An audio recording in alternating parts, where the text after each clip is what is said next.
Hi George. I was wondering if we could contemplate for a while what is the change that we can't believe in. Excellent, Barry. I would love to hear your views on social change. Fluid social change can only materialize if two circumstances are met.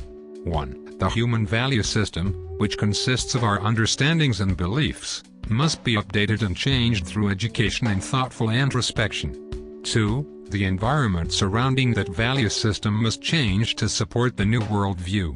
The interaction between a person's value system and their environment is what influences human behavior.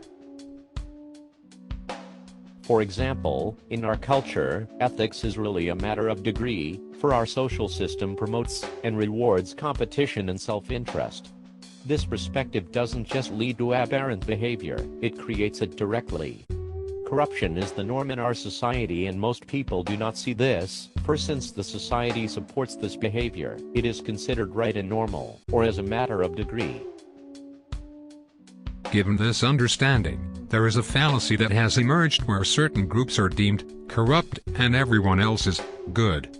This is the age-old us and them worldview, which has no basis empirically, for it is, again, all a matter of degree. For example, there is a large movement of people who constantly talk about the New World Order and this notion that there is an elite group of people who have been trying to take over the world for a long time, and have manipulated society in various ways to further their goals. This, of course, is true to a certain extent.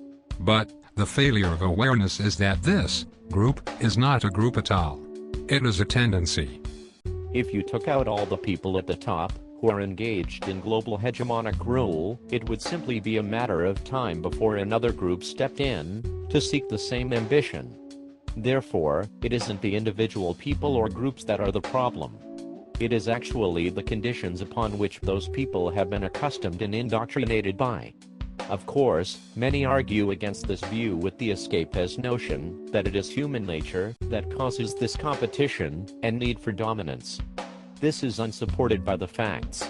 In reality, we are nearly clean slates when we are born, and it is our environment that shapes who we are and how we behave.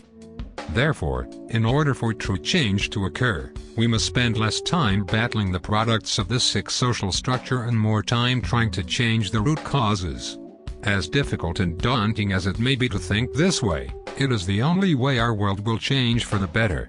We can continue to stomp on the ants coming out from under the refrigerator, but until we remove the spoiled food behind it, they are just going to keep coming.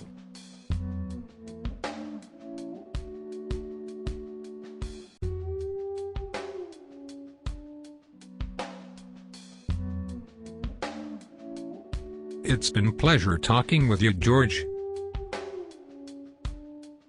You too, Barry. Remember to check www.thezeitgeistmovement.com for more thoughts like these.